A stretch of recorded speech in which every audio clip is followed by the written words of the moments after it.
Hello my dear students. So ఇవాళ వీడియోలో మీకు ఫస్ట్ వచ్చే ఎస్ఏ క్వశ్చన్ ఏంటి అన్నది మీకు నేను ఎక్స్ప్లెయిన్ చేయబోతున్నాను ఫ్రెండ్స్. ఓకే, లైవ్లో ఆల్రెడీ మీకు క్లియర్గా నేను మొత్తం రియల్ నెంబర్స్ చాప్టర్ అంతా కూడా ఎక్స్ప్లెయిన్ చేశాను కదా. సో చాలామంది మిస్ అయ్యారన్న ఉద్దేశంతో నేను ఇప్పుడు ఎస్ఏ క్వశ్చన్స్ కూడా మీకు మళ్ళీ నేను చెప్తున్నానండి. ఓకేనా. సో ఫస్ట్ వచ్చే ఎస్ఏ క్వశ్చన్ ఏంటి అంటే మనకి ఎక్సర్సైజ్ 1.2లో ఉన్న సమ్స్ అన్నట్లో నుంచి కూడా ఏదో ఒక ఎస్ఐ క్వశ్చన్ అనేది కంపల్సరీ వస్తుందన్నమాట. సో అవి ఏంటి అన్నది నేను క్లియర్గా అయితే ఎక్స్ప్లెయిన్ చేసేస్తున్నాను. సో కేర్ఫుల్గా వినండి స్టూడెంట్స్. ఓకే, సో ఫస్ట్ వచ్చేసి prove that root 5 is irrational. So మీకు ఆల్రెడీ ఇర్రేషనల్ అంటే ఏంటో తెలుసు కదా, P/Q ఫార్మేషన్లో ఉంటూ ఓకే ఏ బి అనేవి ఏమన్నా ఒక ఇంటీజర్స్లో తీసుకుంటే కనుక ఏబీలు అనేవి కోప్రైమ్స్ అవుతాయి. కోప్రైమ్స్ అంటే ఏం లేదండి, హెచ్సిఎఫ్ వాల్యూ 1 అవుతుంది అనమాట. ఓకేనా. సో ఈ ఈ రూట్ 5 ఈజ్ ఇర్రేషనల్ అనే దాన్ని మనం ఎలా ప్రూవ్ చేస్తామంటే కాంట్రడిక్షన్ మెథడ్ యూజ్ చేసి ప్రూవ్ చేస్తాం. అంటే ఈ కాంట్రడిక్షన్ మెథడ్ అంటే ఏమీ లేదండి, ఇచ్చిన స్టేట్మెంట్ ఫాల్స్ స్టేట్మెంట్ తీసుకుంటాం అనమాట. అంటే ఫాల్స్ స్టేట్మెంట్ అంటే ఏం కాదు, రివర్స్లో తీసుకుంటాం. అంటే ఇప్పుడు ఇర్రేషనల్ అని ఉంది కదా రూట్ 5 అనేది, సో రేషనల్ నెంబర్ అని చెప్పి తీసుకుంటాను. సో రివర్స్లో మనం ఫాల్స్ స్టేట్మెంట్ తీసుకుంటున్నాం కాబట్టి ఎక్కడో ఒక చోట మనకి కాంట్రడిక్షన్ అనేది అరైజ్ అవుతుంది. ఓకేనా. సో కాంట్రడిక్షన్ అరైజ్ అవుతుంది కాబట్టి మనం తీసుకున్న స్టేట్మెంట్ ఫాల్స్ అవుతుందని చెప్పి సో క్లియర్గా ఇర్రేషనల్ అని చెప్పి ప్రూవ్ అవుతుంది అనమాట. సో అది ఎలా చేయాలి ఏంటి అన్నది అయితే నేను క్లియర్గా ఎక్స్ప్లెయిన్ చేసేస్తున్నాను, చూడండి. ఓకేనా. ఏమన్నా డౌట్స్ ఉంటే మాత్రం కామెంట్ సెక్షన్లో కామెంట్ చేసేయండి స్టూడెంట్స్. ఓకేనా. సో మన ఛానల్ని మాత్రం ఒక సబ్స్క్రైబ్ చేసేసుకుని ఈ వీడియోకి ఒక మంచి లైక్ ఇచ్చేయండి. మీలాంటి స్టూడెంట్స్ ఇంకొంతమందికి షేర్ అవుతుంది ఇది. ఓకేనా. సో ఫస్ట్ చూడండి, ఇప్పుడు రూట్ 5 అనేది ఏంటి, ఇర్రేషనల్ కదా. సో నేను ఏమని తీసుకుంటున్నానంటే రేషనల్ నెంబర్ అని చెప్పి, నేను కాంట్రడిక్షన్లో ప్రూవ్ చేస్తామన్నాను కదా, సో రేషనల్ నెంబర్ అని చెప్పి తీసుకున్నాను. సో రేషనల్ అనేది ఎలా ఉంటుందండి, క్లియర్గా root 5 is equal to A/B, అవునేనా. సో ఫ్రాక్షన్ ఫామ్లో ఉంటుంది. సో A, B అనేది బిలాంగ్స్ టు Z. ఇది క్లియర్లీ మనకి రేషనల్ నెంబర్ డెఫినేషన్ అండి. ఓకేనా. సో కోప్రైమ్స్ అంటే ఏంటి అంటే మనకి కామన్ ఫ్యాక్టర్ అనేది ఏమీ ఉండదు, ఓన్లీ 1 ఒకటే ఉంటుంది అనమాట కామన్ ఫ్యాక్టర్. ఓకేనా. There is no common factor for A and B. Okay. And GCD value or HCF value అనేది 1కి ఈక్వల్ అవుతుంది. సో ఇప్పుడు దీన్ని తీసుకున్నాను. So squaring on both side చేసేసాను. సో ఇక్కడ స్క్వేర్ రూట్ క్యాన్సిల్ అయిపోయింది. అలాగే దీన్ని మనం ఇలా స్ప్లిట్ చేసేసాం. Okay. So 5 root square cancel అయిపోయి 5 వచ్చేసింది. అలాగే A²/B². So A² is equal to okay. So next చూడండి, ఇక్కడ చూడండి B² ఇటు వెళ్ళిపోయింది, లెఫ్ట్ సైడ్ వెళ్ళిపోయింది, రైట్ సైడ్ వచ్చింది. డివిజన్ చేసి ఎటువైపుకి వెళ్తే మల్టిప్లై అవుతాయి, మల్టిప్లై చేసి ఇటువైపుకి వస్తే డివిజన్ అవుతాయి. ఇవన్నీ మీకు కామన్గా తెలిసిన రూల్సే కదా. సో అలా చేసాను. సో ఇక్కడ ఏమైంది, B² is equal to A²/5 వచ్చింది. ఓకే. ఇది క్లియర్గా ఒక 1 ఈక్వేషన్ అని పెట్టుకున్నాను. సో ఇక్కడ దీని మీనింగ్ ఏంటండి, A²/5 అంటే A² అనేది 5ను డివైడ్ చేస్తుందనే కదా. సో అదే రాశాను. సో 5 అనేది డివైడ్ చేస్తుంది A²ని. So also divides A also, అవునా. So 5 is also divides A. So ఏం డివైడ్ చేస్తుందంటే దాన్ని మనం ఎలా రాస్తామండి, A/5 is equal to some కాన్స్టెంట్కి అనేది ఈక్వల్ అవుతుంది. సో దాని నుంచి A ఈజ్ ఈక్వల్ టు ఈ 5 ఇటు వెళ్ళిపోయింది, 5C అయింది. మళ్ళీ squaring on both sides. Okay. So squaring చేసాము. So A² is equal to 5C² వచ్చేసింది. అలాగే A² is equal to 25C² అయ్యింది. So which is equation 2. Okay. ఇప్పుడు మనకి ఈక్వేషన్ 1 చూడండి, B² is equal to A²/5 కదా. సో ఇక్కడ A² దగ్గర మనం దీన్ని సబ్స్టిట్యూట్ చేస్తున్నాం అనమాట. So equation 2 substitute in equation 1 we get, so B² is equal to A²/5 కదండి, అవునా.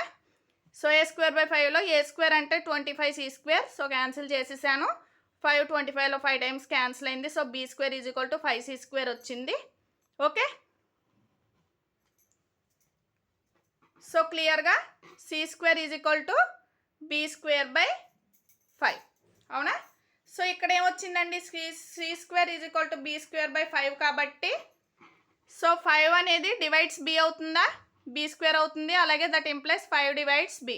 So 5 divides both A and B.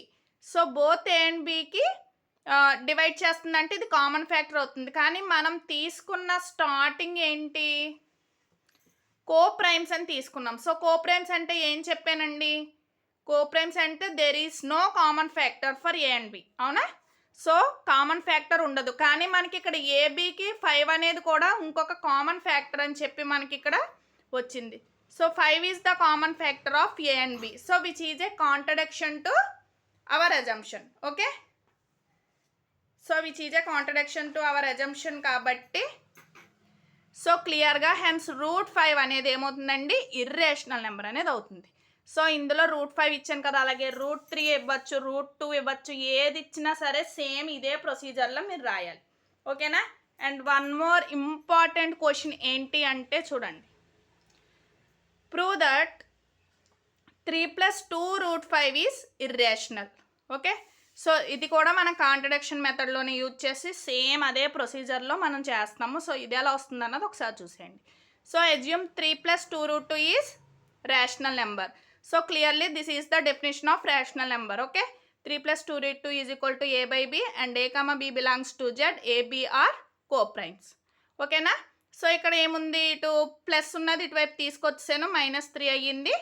Okay, and ఇక్కడ 2 అనేది ఏమవుతుంది, మల్టిప్లై చేస్తుంది కాబట్టి ఇటువైపుకి వచ్చేసరికి ఏమవుతుందండి, డివిజన్ అయితే అయిపోయింది, అవునా.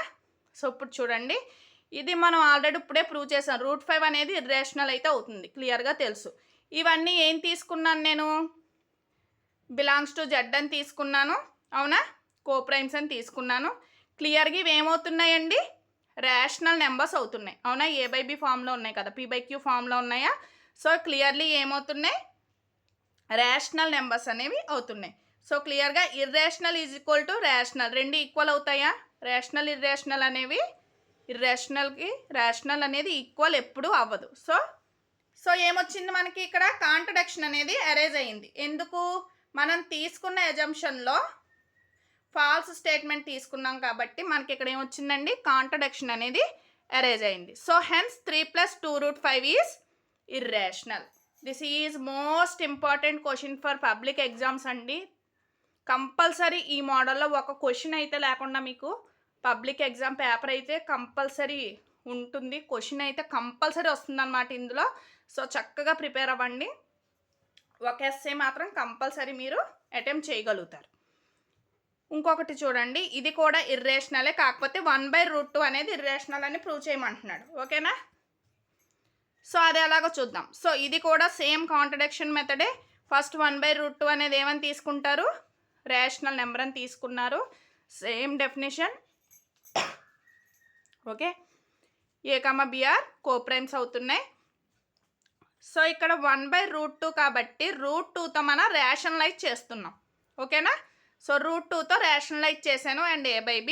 సో 1 × √2 అంటే √2, √2 × √2 ఈజ్ ఈక్వల్ టు √2 అయింది. ఓకేనా. సో ఇక్కడ √2 అనేది ఇందులో 1 టైం క్యాన్సిల్ అయిపోతుంది. సో ఏమొస్తుంది ఇక్కడ, √2 వచ్చింది. ఓకే, √2 ఈజ్ ఈక్వల్ టు ఇటువైపుకి వెళ్ళిపోయింది, 2A/B. సో క్లియర్గా ఇదైతే మనకి ఇర్రేషనల్ అని తెలుసు, అవునా. సో √2, √3, √7, √5 ప్రైమ్స్కి ఏది రూట్స్ ఇచ్చినా సరే ఎప్పుడూ ఆల్వేస్ ఇర్రేషనల్ అవుతాయండి. ఓకే, అది గుర్తుపెట్టుకోండి. So clearly this is a irrational, but this is rational number which is a contradiction, అవునా. సో రెండు కూడా ఈక్వల్ అవ్వవు. So our assumption is wrong. So our assumption is wrong clearly. Okay, so మనం తీసుకున్నది wrong అయిపోతుంది, అవునా. So క్లియర్గా 1/√2 అన్నది ఏమవుతుందండి, clearly it is a irrational number. Okay, so ఇది ఇచ్చినా సరే మీరు అదే సేమ్ ప్రొసీజరే, ప్రతి దానికి ఒకటేనండి. ఓకేనా. అలాగే ఇంకొకటి కూడా ఉంది, అది కూడా చూపిస్తున్నాను చూడండి. So next 7√5. సో ఇది కూడా సేమ్ కాంట్రడిక్షన్ మెథడ్లోనే మనం ప్రూవ్ చేస్తాము. So assume 7√5 is rational number. Clearly this is the definition of rational number. Okay, so √5ని ఇలా ఉంచాను, 7 ఇటువైపు వచ్చింది, సో A/7B అయింది. This is clearly irrational, we know that కదా. So this is a rational number. So again we get a contradiction to our assumption. So finally hence 7 root 5 is irrational number. Okay, last and final. ఇది కూడా చాలాసార్లు ఇచ్చాడండి. ఓకేనా, క్లియర్గా ప్రతి step మీరు వేసేస్తే మార్క్స్ తీయడానికి కూడా ఉండదు ఛాన్స్. ఓకే, సో 6 + √2 అనేది కూడా ఇర్రేషనల్ అని ప్రూవ్ చేయమంటున్నాడు. సో మన కాంట్రడిక్షన్ మెథడ్లోనే so assume that this is a rational number. Okay, so rational number అవుతుంది కాబట్టి దీన్ని మనం ఎలా రాయొచ్చు, a/b అని కూడా రాయొచ్చు, లేదా సమ్ ఏదో ఏ అనే రేషనల్ నెంబర్ అని కూడా తీసుకోవచ్చండి. క్లియర్గా తీసేసుకోవచ్చు ఎలాగన్నా సరే. ఓకే, a/b అని చెప్పి రాసుకున్నా సరే ప్రాబ్లం ఏం లేదు, ఎందుకంటే ఇక్కడ క్లియర్గా ఏ అనేది రేషనల్ నెంబర్ అని నేను మెన్షన్ చేశాను కాబట్టి. ఓకే, సో ఈక్వల్స్ టు ఏ అని చెప్పి తీసుకున్నాను. ఓకేనా, ఇక్కడ √2 = a, ఇటు కాన్స్టెంట్ ఇటువైపు తీసుకొచ్చానండి, -6 అయింది. ఓకేనా, this is irrational number and this is a rational number. అవునా, సో బట్ ఈ రెండు కూడా ఈక్వల్ అవుతాయా, not equal. So our assumption is wrong. Okay, so ఎందుకు రాంగ్ వచ్చింది, రేషనల్ నెంబర్ అని తీసుకోవడం వల్ల మనకి ఇక్కడ క్లియర్గా రాంగ్ వచ్చింది. So hence 6 + √2 is irrational number అవుతుంది. సో ఇప్పుడు చెప్పిన మొత్తం అన్ని సమ్స్లో కూడా ఏదో ఒక సమ్ కంపల్సరీ వస్తుందండి. ఎస్ఐ క్వశ్చన్ అనమాట, కంపల్సరీ క్వశ్చన్. సో చక్కగా ఇప్పుడు క్రిస్మస్ హాలిడే కాబట్టి చక్కగా ప్రాక్టీస్ చేయండి. 8 మార్క్స్ మీ చేతిలో ఉన్నట్టే. ఓకేనా, so thanks for watching this video. వీలైనంత 10th క్లాస్ స్టూడెంట్స్కి రీచ్ అయ్యేలా అయితే చూడండి. మన ఛానల్ని అయితే కనుక సబ్స్క్రైబ్ చేసేసుకోండి. Thank you friends.